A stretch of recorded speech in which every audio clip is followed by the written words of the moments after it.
there, my name is Jan, and I'm talking to you from my hearing center in Boynton Beach and Palm Springs, Florida. And I welcome you to our event today on what you need to know about earwax. So let's start with a couple of interesting facts. First of all, the technical name for earwax is cerumen. And what it is it lines the outer part of your ear, the ear canal. One thing you should know, and I'll bring this up a few times, is not to use Q-tips. Don't use those. Q-tips are great for fixing your makeup when you made a mistake. They're great for cleaning and getting into the corners when you can't get anything else small. They're good if you need them to glue something, but cleaning your ears, nah, we're not going to use Q-tips. So wax is a sticky, gummy substance.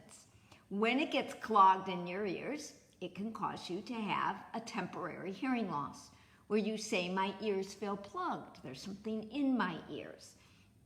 Taking a Q-tip takes that sticky, gummy wax, and we all know that cerumen or wax is sticky and gummy, and it packs it in there. And so now all of a sudden you have created a plug of wax. And when we pull it out, it can be this long, it can be even longer. But all you're doing with Q-tips is packing it in there. Nope, no more Q-tips, not going to use those. The ear will naturally bring the wax out. When you pack it in with a Q-tip, you're stopping that natural migration of things in your ear coming out. So what you need to know, the first point is, do you have wax? And what you need to do is to come see me.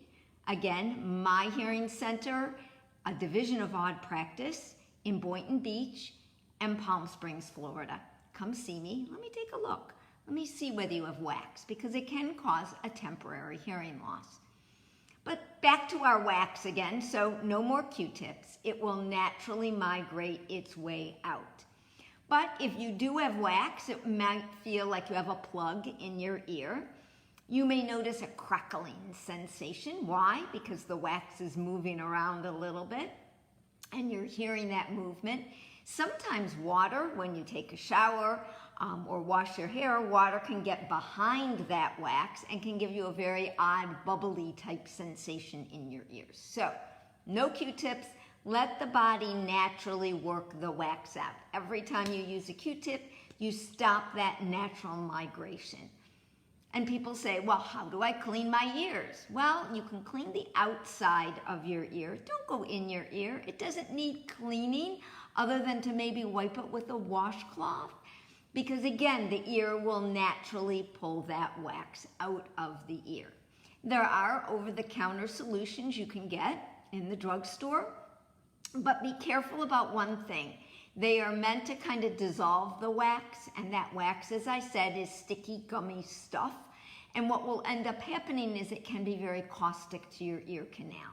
So when somebody has been using all of these products over the counter and I take a look in their ear, I can see a very red ear canal because it has irritated the ear canal. So be very careful if you're going to use over the counter. Remember, no Q-tips. They're meant for other things, not for cleaning your ears, not at all. But a couple interesting facts. Why do you think we have earwax or cerumen in our ears? Well, it goes back to prehistoric times when the wax would catch the bugs that would fly into our ears, and therefore we still have it. So you may have wax in your ears, but you probably don't have any bugs in your ears because the wax has caught it. So I thought that was very interesting. The other thing you heard me mention is that the ear will naturally migrate the wax out. So they did a study, and they took an indelible ink pen, and they made a dot on the eardrum. And in a month, they went and they looked for that dot in the ear. Remember, I said the ear naturally will move things out of the ear. And they looked for that dot on the eardrum, and it wasn't there. And where was it? It was now in the ear canal. So it had moved down and was moving its way out.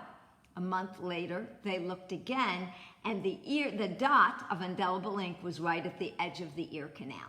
So you can see that it does migrate out.